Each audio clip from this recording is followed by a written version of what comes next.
Rising unemployment. Windsor's mayor warns the jobless rate could climb higher as trade tensions drag on.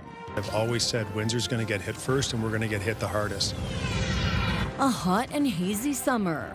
I'm getting used to it now, and it's unfortunate because it kind of locks people indoors. How long has this extended period of extreme heat and humidity dragged on, and when will it break?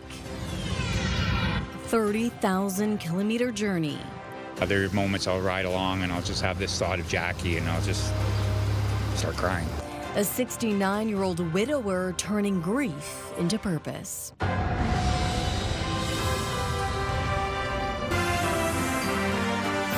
CTV News with Stefanie Masotti.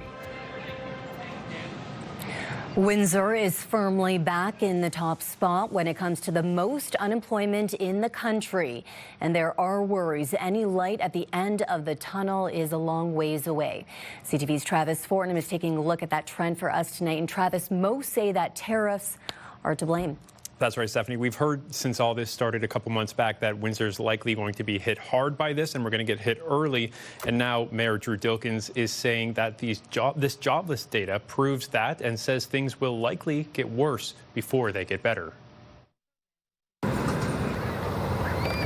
Windsor runs on cross-border trade, and right now that engine is stalling. We're going to have to stick together. I can't promise this isn't going to get harder before it gets better, but it will get better. The city again holds the highest unemployment rate in the country, according to StatsCan, with 11.2% of Windsorites actively looking for work. That's up more than 2 full points from last June. Look at the timing, Dilkens says, with the dip in employment coming 6 months into Donald Trump's second term and tensions around tariffs. I've always said Windsor's going to get hit first, and we're going to get hit the hardest. Dilkens says uncertainty at the top of the supply chain is now hitting tool and mold companies operating in the area. The problem that we have in the immediate term is that you have a lot of tool, die, and mold companies who have a book of business that might be 6 months full. That book of business is dried up, and the order book is empty, and so they are laying people off. The slowdowns we're seeing in tooling is industry-wide. There's nothing specifically haunting Windsor other than the President of the United States haunting the entire sector. Flavio Volpe, president of the Automotive Parts Manufacturers Association, says tool shops across North America are feeling the slowdown, and Chinese suppliers are taking advantage. The Chinese are rather predatory in their pricing. They are quoting fully finished product for less than the cost of materials here in Canada.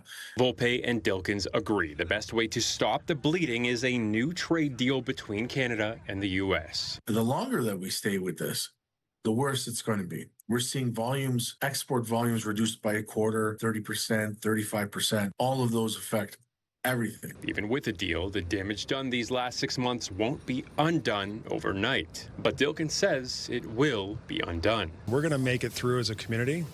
We're not going to go down the tube because of Donald Trump. With talks continuing, all eyes are on whether a deal can be struck in the coming weeks and whether it will be enough to restart a slowing supply chain. Stephanie. Frustrating times. Okay, Travis Fortnum with our top story tonight. Thank you, Travis.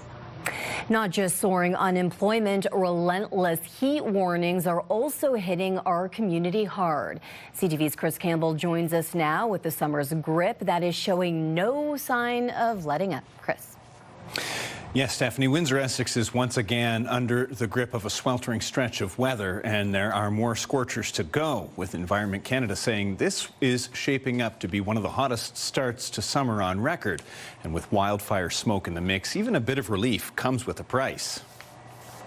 It's pretty hot and hazy. It's been a stretch of summer that might feel more like the tropics than southwestern Ontario. And I know a lot of Ontario jokes about Windsor being the tropics of Canada, so I guess there's that. But no, it has definitely been a warmer than normal start to the summer. And for those who live and work in it, there's no denying it's taking a toll. I'm getting used to it now, and it's unfortunate because it kind of locks people indoors. So try and go for runs either really early or go later on around like 8, 9 o'clock at night. But overall, just got to drink your water and take your breaks while you can. Adding to the discomfort, wildfire smoke drifting into the region has prompted a special air quality statement. When the smoke is thick enough, it will actually notice the temperatures cool off in that area where the smoke is. So there is truth to that idea. Hopefully we're not dealing with that too much the rest of the summer because smoke isn't fun. Thankfully, Windsor's air quality hasn't been as severe as other parts of the province. At one point Monday, Toronto's air quality ranked second worst in the world. It's a beautiful, warm summer the way it's supposed to be. As I say to people, if you don't like the weather, just think of February. This is much nicer. Having 30-degree days is also a very normal part of summer in Windsor, which I'm sure Windsorites are very familiar with. So. Environment Canada says summers have been warming up across the region more and more over the last 60 years, noting there's only been a few days this summer where Windsor-Essex has not been under a heat warning. So in a typical summer for Windsor, we would expect to see about 24 days where the temperature reaches 30 degrees or warmer. Of the last 23 days, 18 have been above 30 degrees. So that would kind of put us ahead of schedule, as it were, with 2 weeks of July left and still August and September. The good news, this heat wave is expected to break by Friday morning, finally bringing some relief. There's still plenty of summer left, and so I suspect we're going to see probably another, at least a couple of these heat events, just with Windsor being a hot place to begin with. While we are expecting a cooler weekend, health officials are reminding people to keep drinking water, take breaks in the shade, and check in on vulnerable neighbors. This heat may be almost over, but it's left its mark on summer so far. Stefanie? Without a doubt. Okay, Chris Campbell tonight. Thank you for this. So here's our question of the day. Are you enjoying the hot and humid summer? Go to our website to cast your vote, ctvnewswindsor.ca. Yesterday we asked if you like the renovations that were done to Windsor City Hall Square. Almost 600 votes came in. 62% of them say no. With more on the warnings and alerts, let's head straight to CTV meteorologist Gary Archibald, who joins us now for a first look at the weather from the top of the Bell Building tonight. Gary, hot out there. Hot and smoky. In behind me, the downtown core, of course, our friends in Detroit across the river looking at hazy conditions. Much of Michigan, southeastern into southwestern Ontario, now looking at air quality ratings that are poor. And with that heat warning in place, it is scorchingly hot, humid, sauna-like, and it looks like we have another couple of days. Not much to see on the radar right now. Pop-up thunderstorms not completely out of the question between now and, say, 9 o'clock, but I think for the most part we'll be quiet. Tomorrow's a different story. I think we will see afternoon showers and/or thunderstorm activity. I'll break down what you need to know as we look ahead to Friday. That's when we'll see some cooler air moving in, and see about the weekend too. Never can talk about the weekend enough. That's coming up. For now, I'll send it back inside to you. From the courts, a Toronto man is tonight behind bars and will be for more than a decade in prison after pleading guilty to smuggling drugs across the Windsor-Detroit border. 32-year-old Marvin Watson previously pleaded guilty to 5 charges, including importation of cocaine and crystal meth and laundering proceeds of crime. Court learned he paid a transport truck driver to unknowingly cross the border with drugs in March of 2023. The RCMP discovered $13 million in drugs. Some was discovered at secondary inspection of the Ambassador Bridge, hidden in a transport truck. The rest seized while Watson was moving these bins from a storage truck in Mississauga. A joint sentencing submission of 16 years, agreed upon by both the prosecutor and defense, was accepted today by Justice J.P. Howard. When given credit for time already served, Watson has 14 years and 5 months left to serve. A campaign manager for a local candidate in the 2021 federal election is facing fraud charges. Merritt's Brown worked for Victor Green on the 2022 election. He was the candidate for the People's Party of Canada. According to a news release, Brown has been charged with putting more than $18,000 meant for the campaign into her personal account and submitting an incomplete campaign return form. Both those charges are under the Election Act. Brown is also facing a charge of taking money from Green's campaign under the Criminal Code of Canada. In other news, the arson unit is investigating a fire last night on Campbell Avenue that caused around $900,000 in damage and displaced 10 people. Crews were called to the area just south of College Avenue around 5 p.m. A chimney collapse was reported, and residents in the area were asked to keep their windows and doors closed due to, of course, the heavy smoke. Windsor police say the house that caught fire first was vacant and had about $500,000 in damage to it. The homes on either side also suffered damage. The total for both homes is about $400,000. No one was injured. A death at the Southwest Detention Center 4 years ago will see another inquest at the corrections facility. The coroner's office has announced the inquest will investigate the death of 21-year-old Nathaniel Krug. He died while in custody at the detention center. The inquest is a mandatory requirement that will examine the circumstances around his death and make recommendations to prevent further loss of life. Just last month, an inquest jury returned nearly 24 recommendations after examining the overdose death of 31-year-old inmate Joseph Grattan.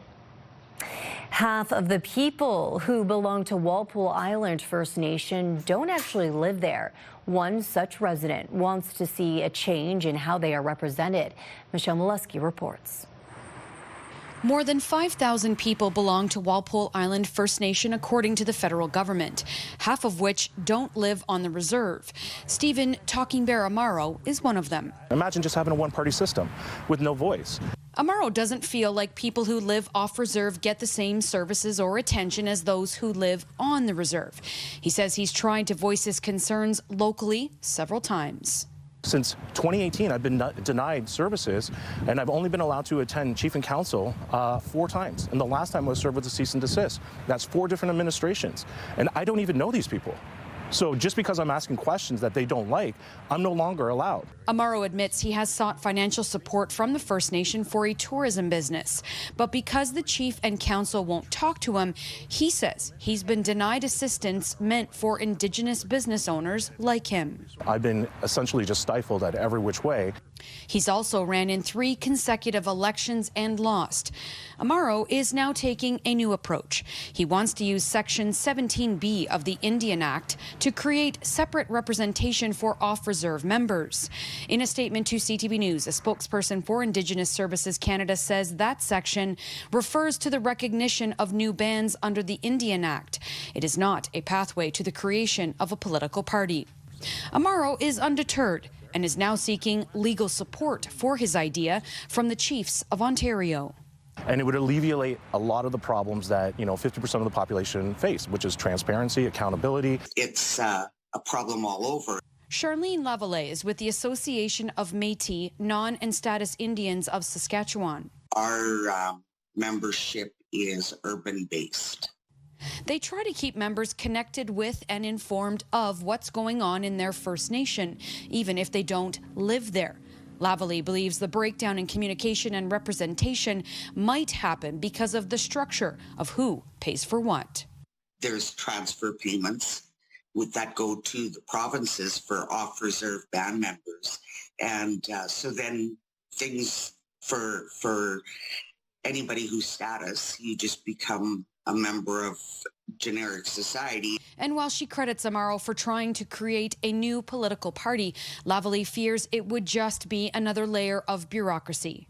Walpole Island Chief Leela Thomas declined to comment for the story because of the cease and desist order they have launched against Amaro.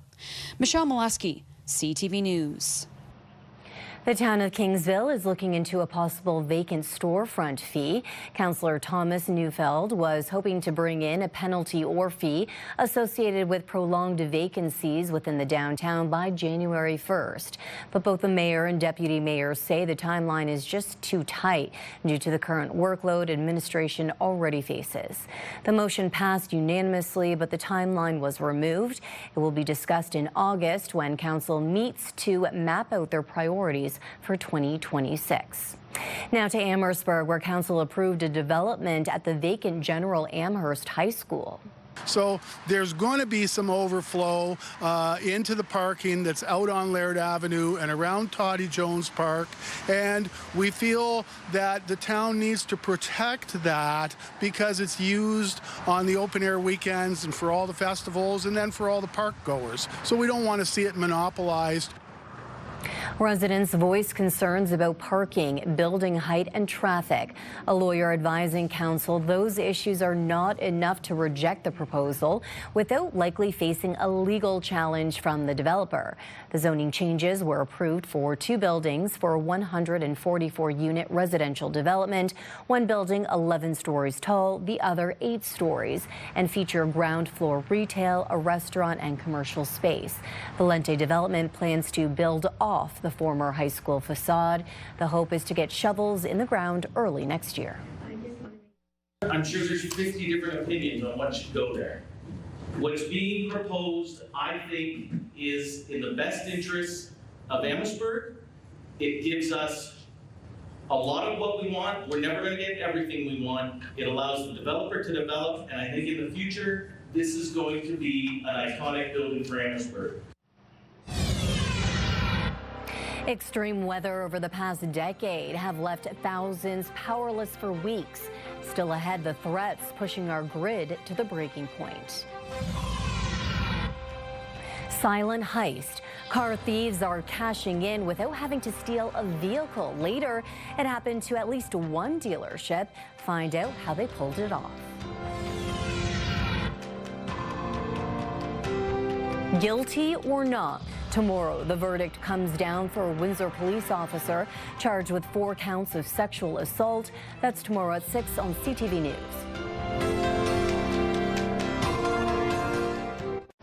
From extreme heat this summer to extreme cold in the winters, the weather is straining our power grid. Experts warn half of those in North America could face blackouts in the next decade. Here's Ruxar Ali. Extreme weather events have left thousands of Canadians without power, sometimes for weeks. And climate change could make it worse. The grid that we have today has not been designed for accommodating such extreme scenarios. Between 2013 and 2023, Canada's 10 most significant weather events that impacted power grids caused about 20 million electricity interruptions to customers. More shortfalls can occur during these extreme weather events, and it poses a serious concern for reliability. A recent report from the North American Electric Reliability Corporation, or NERC, found that most provinces were found to be increasingly vulnerable during extreme weather, putting them at risk of shortfalls. Nova Scotia, one of the most vulnerable. We've had Hurricane Dorian, Hurricane Fiona, which is the biggest storm we've ever had in Nova Scotia. We had Hurricane Lee, we've had wildfires, floods, pretty much everything, and all of those have weakened the power system. Utilities like this in the province are taking some future-proofing steps by swapping out older poles with stronger ones. The lightning hits, and all of a sudden there is a short circuit. At the University of Toronto's Grid Modernization Centre, Ali Hushiar and his team are running real-time simulations using super-powered computers to find solutions. One solution is smart technology. That includes sensors and software to communicate information along the grid, to make supply decisions faster and to minimize disruptions when the grid's under pressure. Climate change isn't the only factor putting pressure on the grid. So is increased demand, with more people using everything from electric vehicles to heat pumps. We're going to need more wind, more solar, more hydro, more nuclear to be able to meet the challenges of the future. And the artificial intelligence boom is another potential challenge. Massive amounts of electricity needed to run thousands of servers. 10 years ago, if we were told that 10 years later, one of your biggest challenges is going to be AI data centers, people would think that this is just science fiction. The major challenge is meeting Canada's energy needs before demand outpaces progress. But with more frequent extreme weather events and more strain on the grid, that task is becoming more urgent. Ruxar Ali, CTV News, Toronto. New polling shows more Canadians are backing the federal Liberals amid the ongoing trade war with the U.S. CTV's Jeremy Chiron takes a look at the latest numbers. In the dead of summer in the nation's capital, politics for some are still firmly on the radar. Absolutely. Yeah, fairly regular. Yeah, it's not seasonal. It's not taking a pause this year at all. I think Mark Carney is doing a great job to fight for Canadians. Generally happy.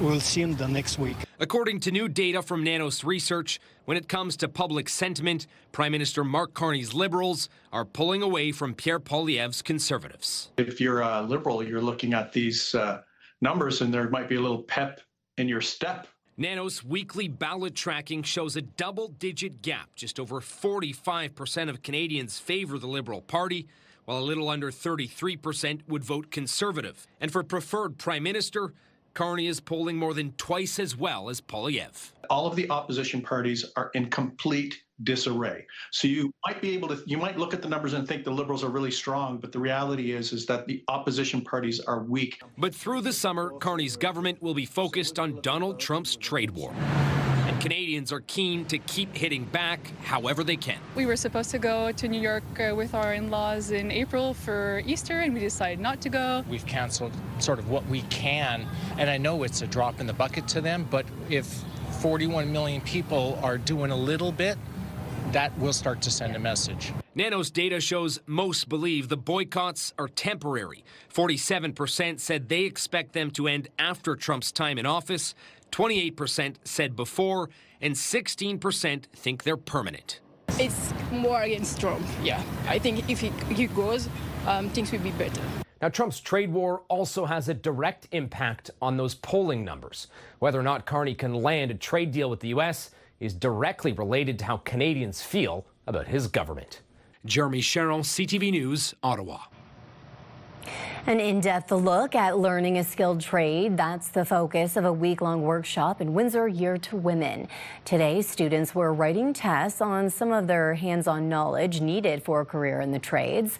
This is a free event for women aged 18 and up. It's a collaboration between Women's Enterprise Skills Training of Windsor and Unifor Canada Local 444. So far this year, West has helped 376 women gain technical skills, empowering them to pursue careers in the skilled trades.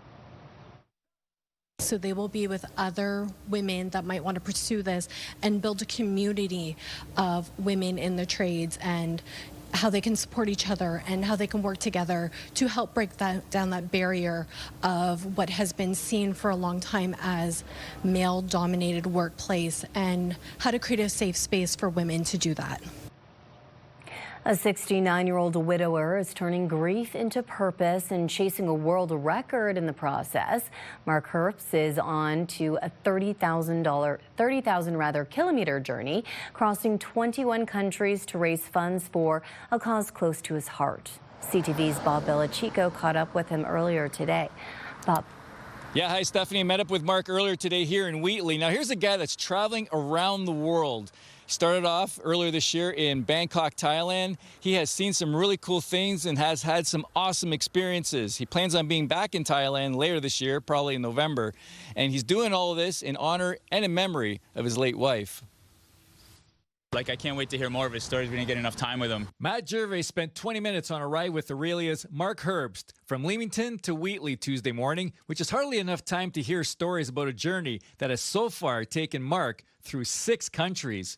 Since January, he has been on a 30,000-kilometer journey around the world that started and will end in Thailand. 189 days ago today, I left Bangkok, Thailand, went down through Malaysia, Singapore, across Australia, up New Zealand, over to Vancouver, down the west coast of the States, up Route 66 to Leamington. He's on the Canada leg of a tour en route to setting a Guinness World Record for the oldest person to ride around the world. The minimum distance is 29,000 kilometers with the same bicycle. The route is tracked. Can't wait to be back in Canada. So excited about this. Mark does a daily video and has to take pictures to validate where he has been. There have been stops along the way, including Route 66. You can go there and stand at a statue with Glenn Fry and a flatbed Ford and that. So it was really cool. Mark admits the journey is lonely at times, providing a lot of time to reflect on the real reason he is on the road. I'm also raising funds for Princess Margaret Hospital in Toronto. They're one of the top 5 cancer research hospitals in the world. And the reason I'm doing that is my wife died of cancer 3 years ago. An Ironman athlete, his wife Jackie was full of life, and his ride has had moments of spirituality. There are moments I'll ride along and I'll just have this thought of Jackie and I'll just start crying. But there's so much happiness in there as well. It's just like there are just days where I know she's here. Mark intends to share his experience in a book. Challenge yourself. It doesn't have to be like ride around the world. It's just like anything. Ride around the block. Learn a language. Just use these gifts that we've been given before they're gone.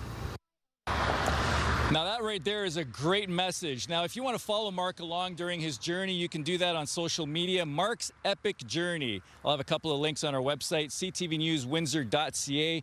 We're wishing Mark all the best. It was really great to meet him today. And it's just such an inspiring story. Hopefully he can raise the $100,000 he's looking to raise for the Princess Margaret Cancer Foundation. Stefanie, very inspiring, don't you think? It is, that's for sure. Bob Belichico, thank you for this. And it could be a glimmer of hope, a royal reconciliation in the works. British media reporting representatives for King Charles and Prince Harry have been meeting behind the scenes. They are reportedly in talks to set up a face-to-face between the estranged father and son. The relationship fractured when Prince Harry and Meghan left royal duties and the UK, recorded a Netflix tell-all and wrote Harry's memoir called Spare.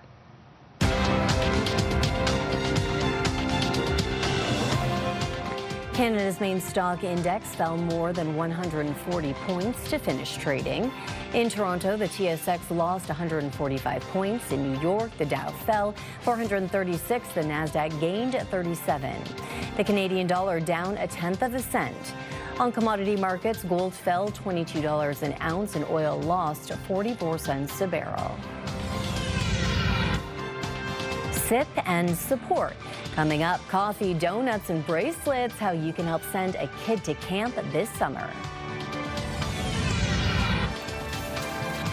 Let's look at our CTV News weather snapshot. Thanks to Jonathan Brown for this lovely image. Just ahead, will the high heat and humidity contribute to thunderstorms tonight, perhaps even more so tomorrow and the next day? Will the air quality improve soon? We'll find out next on CTV News Windsor.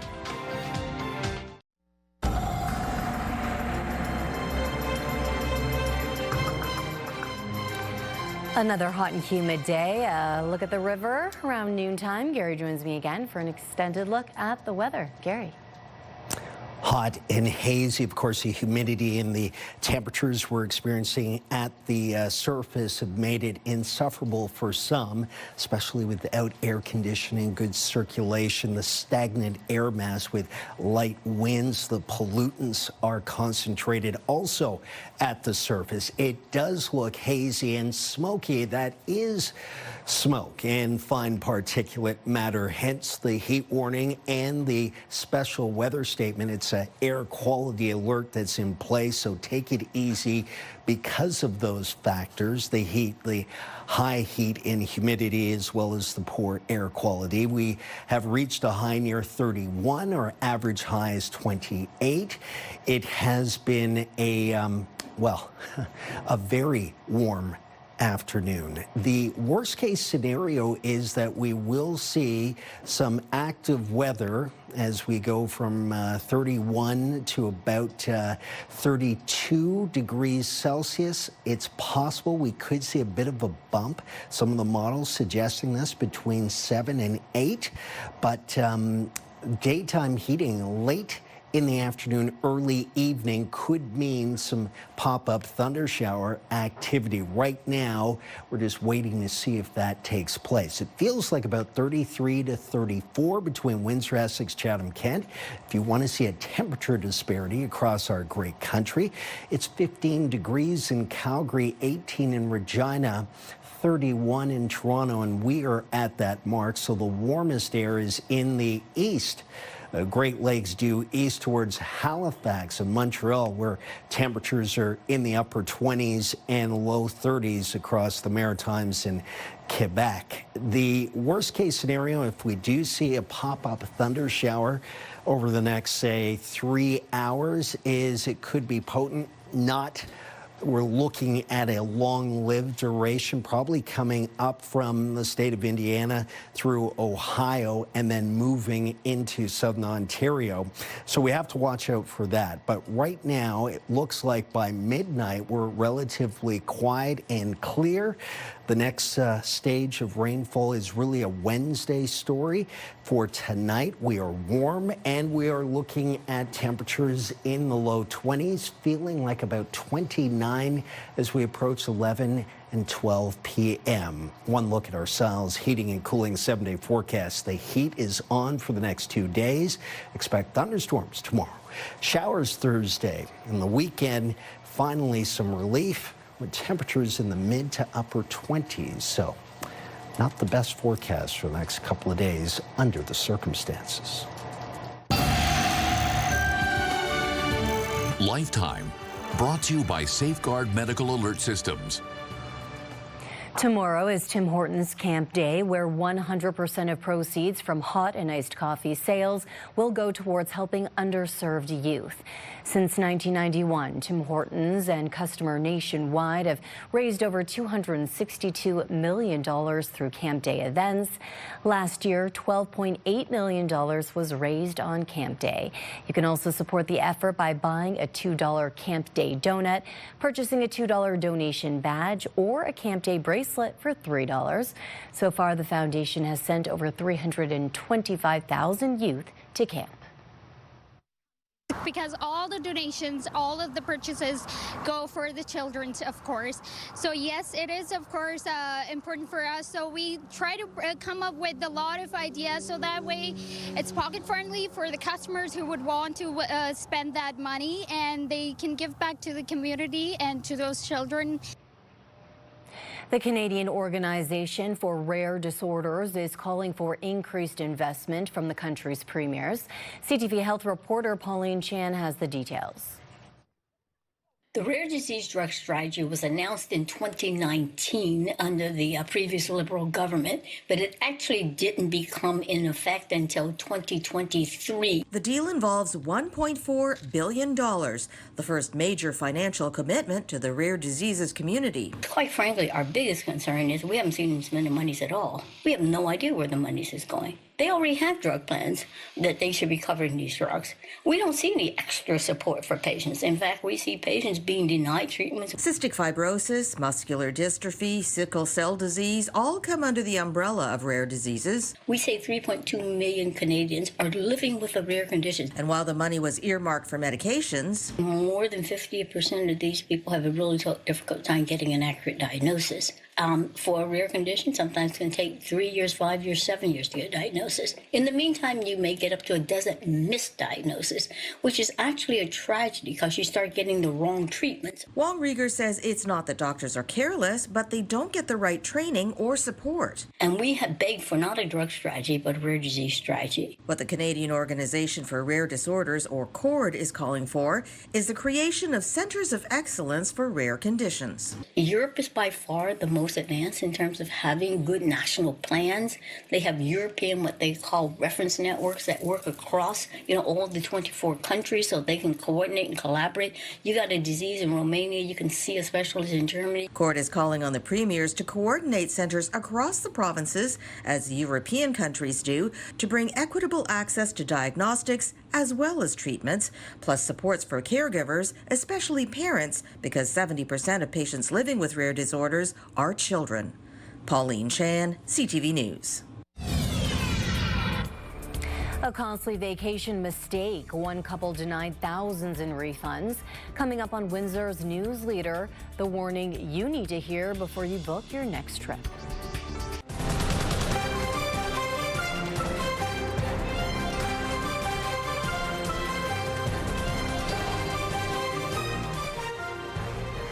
A CT News Investigation is shedding light on a type of car theft where thieves don't even have to take your vehicle.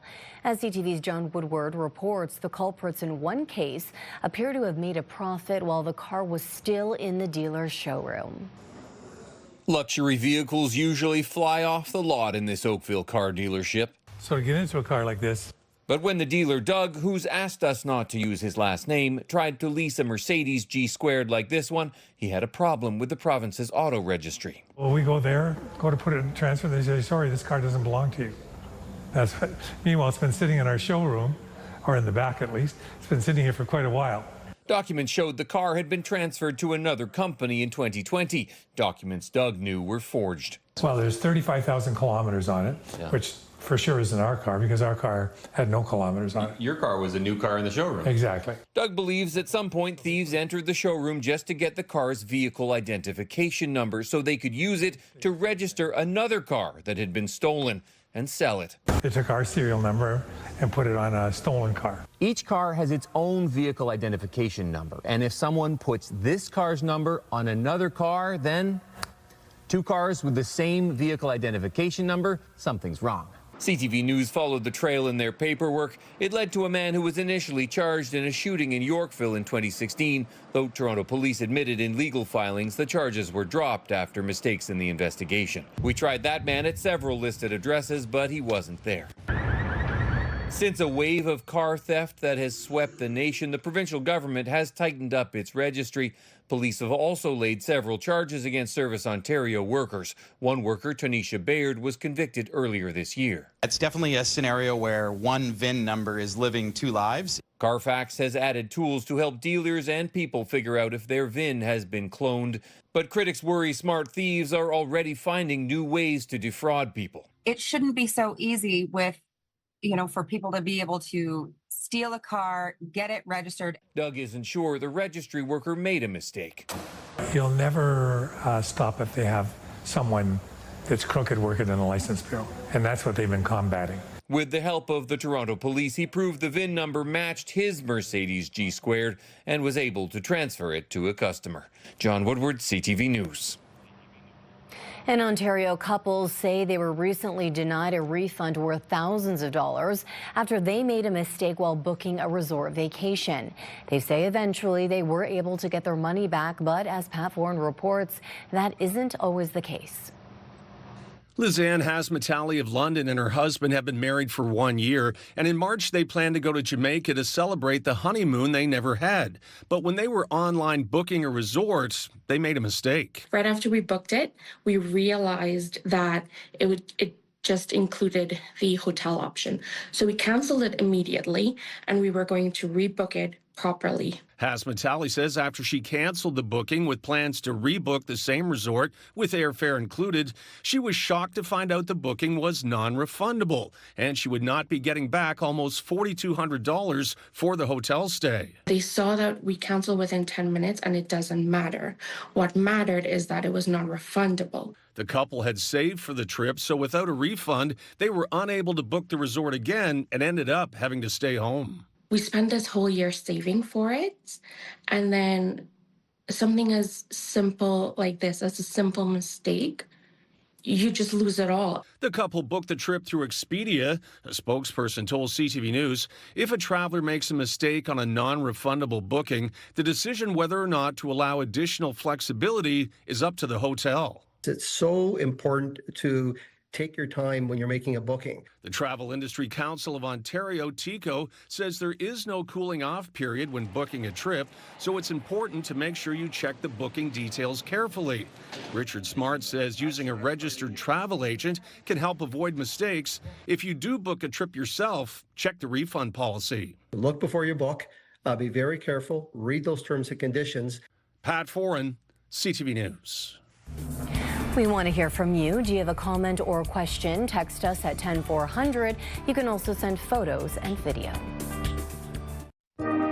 This is your CTV Windsor Our Community Calendar. Camp Day is coming on July the 16th. When you buy a Tim's coffee, 100% of proceeds are donated to Tim's Camps to help empower youth. See you next time on Our Community.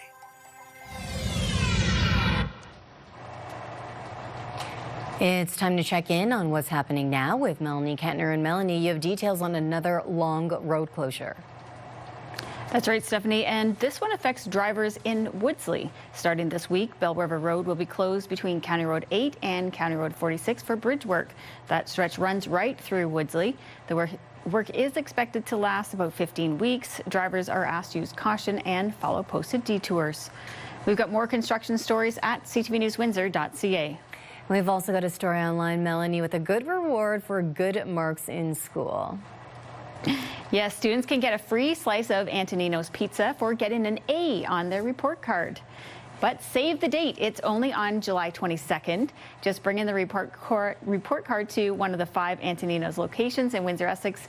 Each student is limited to 1 free big slice. You can find more details from Antonino's on our website. And in our social spotlight, when you bump into someone when you least expect it. Do you know him? That is Brendan George. Oh my God, Olivia! Oh yeah, riding a mechanical shark. Makes for a good story at least, and shouldn't be too hard to get off that thing, Stephanie. No, not at all. Looks like a good time. Yeah, for sure. Okay, thank you, Melanie, and that's what's happening now. When we return, at 67, he's a hockey legend. Meet the man who retired at 50, laced up late, and just hit a jaw-dropping milestone on the ice.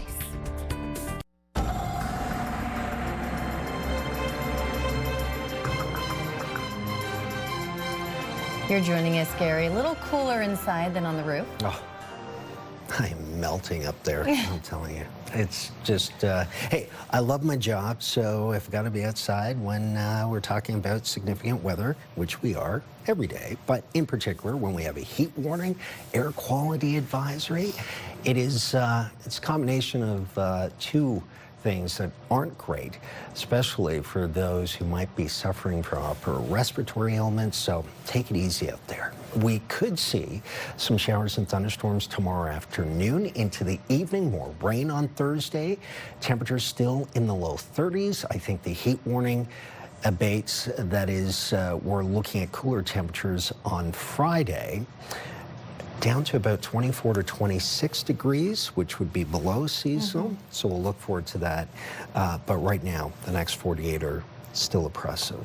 Okay, thank you, Gary. Ricardo, an emergency meeting we're talking about today. Yeah, the Prime Minister, of course, taking the tariff threat from the U.S. Seriously. He met with his inner circle in response to the latest tariff rhetoric that's coming out of the White House. Mark Carney held that meeting virtually to discuss the threat of new tariffs and what they could mean for the economy and, of course, people's livelihoods. Donald Trump threatening new 35% tariffs on all Canadian imports as of August 1st. And the Prime Minister today modifying, I should say, his message about what a tariff deal might look like with the U.S. We've got those details and more on the way tonight at 11. Steph. Okay, and we leave you tonight with a legend on the ice in this hockey-loving nation.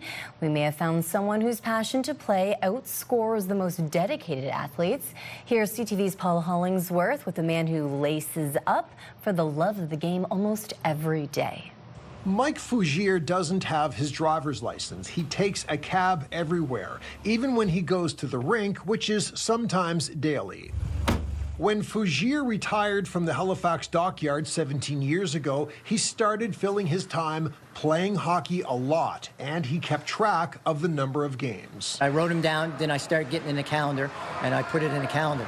Now 67 years old, this local pickup hockey legend has reached a milestone for number of games played. Tonight is 4,000. 4,000 games in 17 years. His personal record for games in a single year? 305.